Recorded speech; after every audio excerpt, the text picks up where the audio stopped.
I remember looking out the window, like at the house across the street, and I would wonder, how is she doing it? How is she doing it? I knew, my neighbor was coming home from her job and she would pull into the driveway, and I would think, why did she choose to go home? And what's happening when she goes through that door? Like, how is she continuing on? Is everything super happy in her house? She comes home day after day after day. And I was thinking, these other women must have like the secret, because I am miserable and I don't understand why. I would throw big dinner parties, and in the middle of it, I would literally have to go up to the closet and cry because I was so filled with anxiety and I was so sad. And I just figured, well, this is the way it must be for everybody. I can't be the only one. And I thought, keeping the peace was paramount. And I thought understanding him mattered far more than understanding myself. And that holding the family together was what mattered. And I was just kind of trained, I believe, through different things I learned, that this was where I was supposed to be, no matter what. And if it was painful, no matter what, right? In sickness and in health. And so when he would be angry with me and it would take me weeks to get over that, well, in sickness and in health. When he would speak harshly to me, I would forgive him and then bring happiness and peace back to the home. When he would ignore me, it was my job to fill in those holes. Because no matter what he brought, he was my husband, and I was to hold it together and to keep going no matter what. And so last week I talked a lot about endurance, which is so true. That was good. I watched it again and I thought, okay, yeah, that actually helps me, because now I'm enduring the agony of the aftermath. Okay, so I literally think I was somehow taught to ignore myself, that my pain didn't matter, that my hurt feelings didn't matter. Now, it's true, women can be overly emotional, okay, I give you that, and can be led by their emotions. And so there you go again. There it is, right? I just said that because that's what I've been trained to understand. And yes, there's truth to it. Women's emotions obviously can sometimes be like the trailer pulling the car, and that's, we need to keep our heads on straight. And, I knew there was a look that was painful, a glance, a look of disgust, control of what I did. No, you don't want to go do that. You need to go do this. Why didn't you do that? I just lived in this painful, like, what's that game? Is it pinball? Where the ball's just like being hit and bounced all over the place? Yeah, that's what much of it felt like. But I kept going because I think that I was like trained to ignore myself because my feelings didn't matter. My feelings were not as important as honoring the vow that I made to the Lord.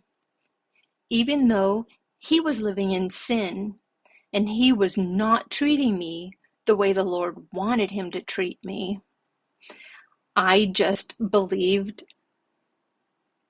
I needed to keep going, no matter how I felt. So I would ignore my feelings, my sadness. I would think, well, I'm curled up in this closet crying, but I'm sure every other woman is, because I guess this is marriage. And I would cry a lot. I would live in fear, and yet I would fight to keep the kids happy. because I would just push my feelings aside thinking, okay, these are just emotions. Well, actually, maybe they were signs that this wasn't good and that God wanted me to leave.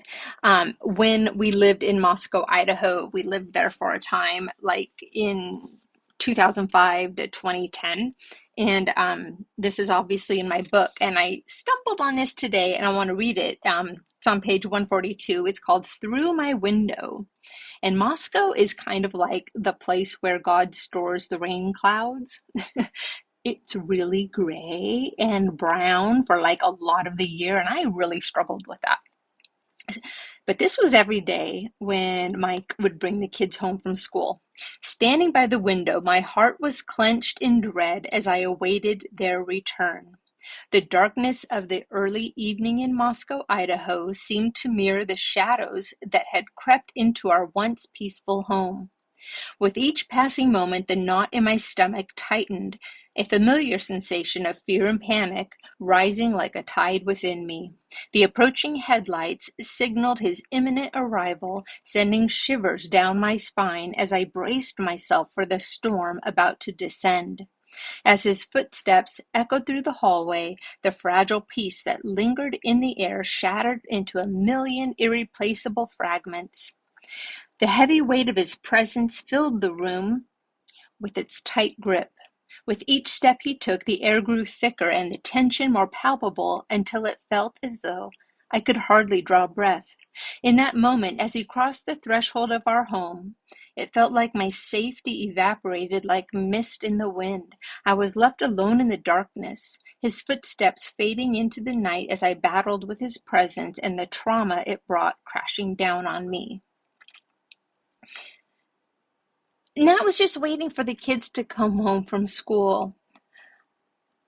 I was very miserable, but I thought I was to push my misery aside and do the right thing. And yeah, I'm supposed to do the right thing, but I'm also supposed to listen to the Lord.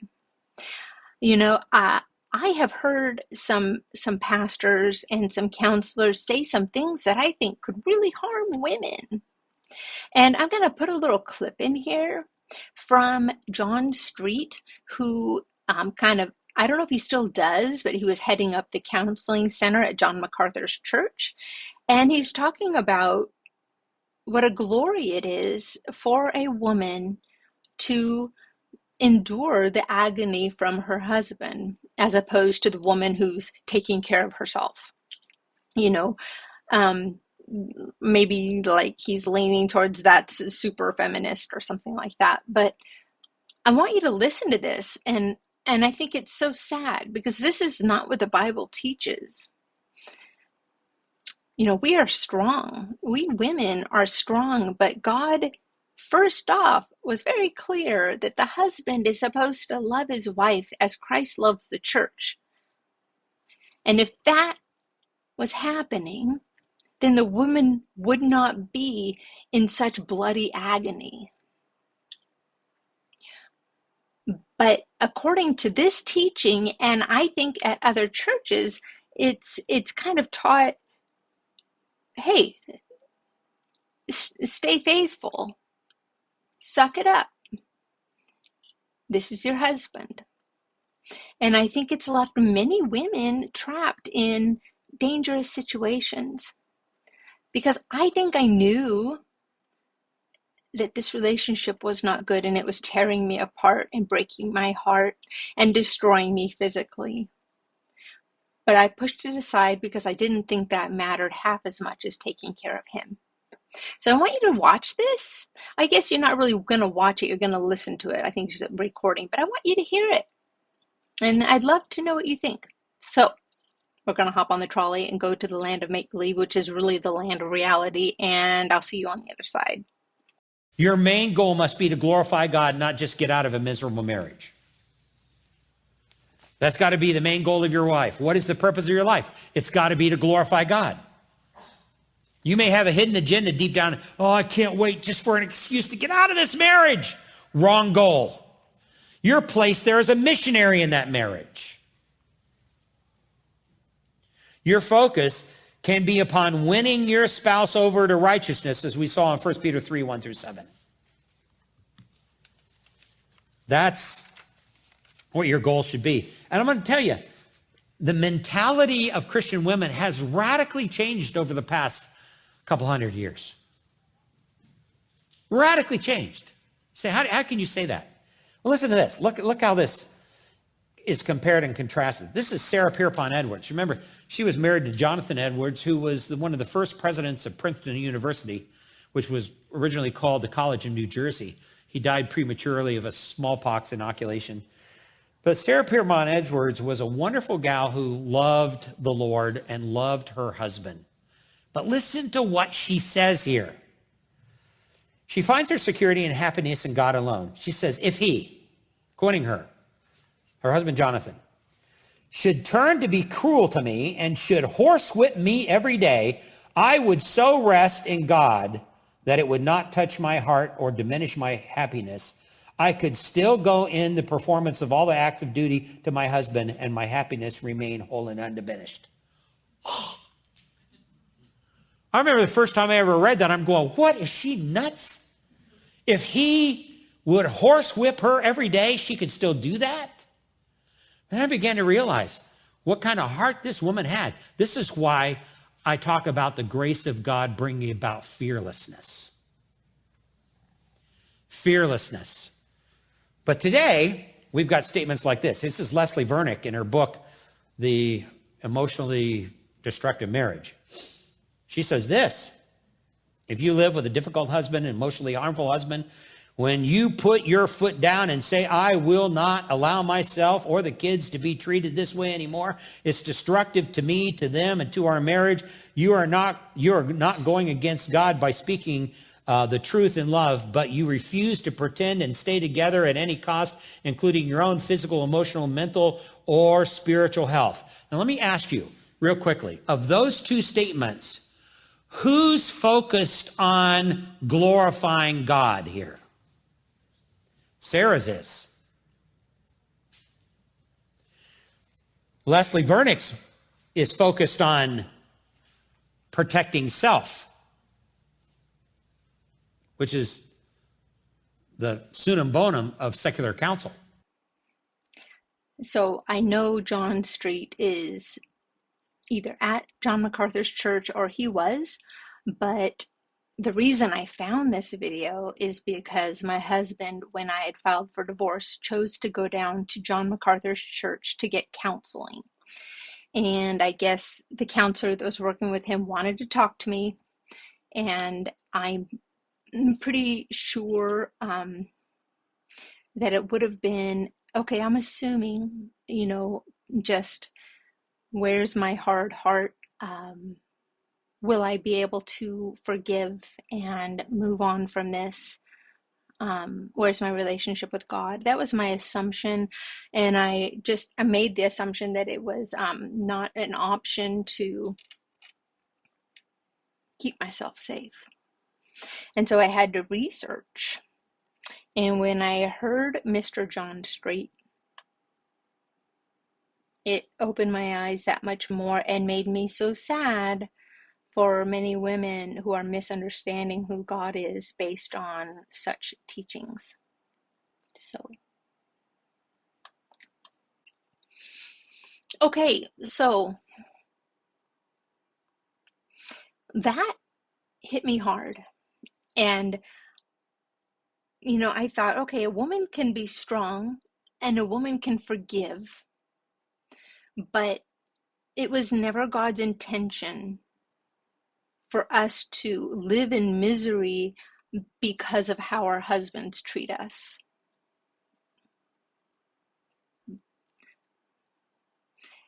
Like, period. I guess that was the end of my statement. And, he mentions Leslie Vernick's book and kind of describes it like it's bad that the woman took care of herself. But God's clear in the Bible that that's important because he loves us. And so, yeah, I knew. It's not like, oh, I finally woke up. I knew. I knew I was crying all night. I knew my nervous system couldn't be around him. I knew his harshness made me want to melt into a puddle on the kitchen floor. I knew that his silence was wrong, and it made me I had to fill so much space, because when he went silent and there were 6 kids, I filled in everything because he would check out. That was a lot to carry, and I knew it wasn't right, but I think I was trained to ignore me.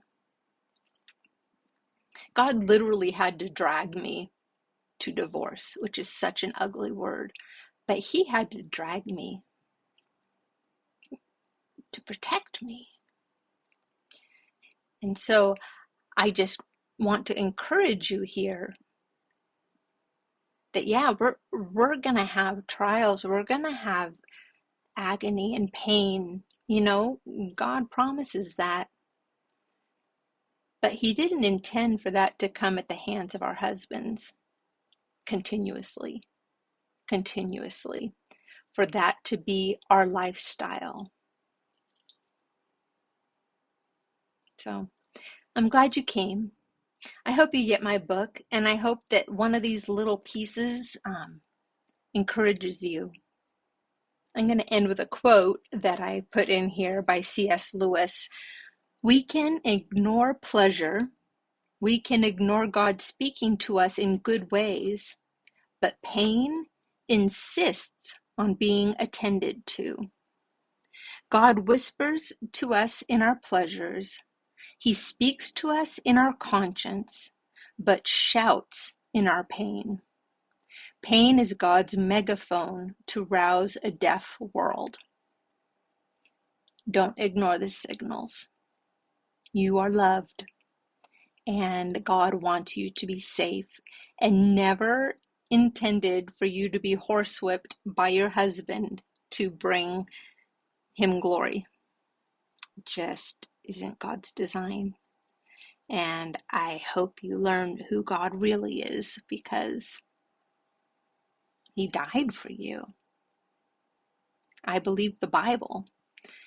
And that's how he wanted our husbands to behave, dying for us, putting their desires aside, putting their anger aside, putting their sinfulness aside, and putting us first.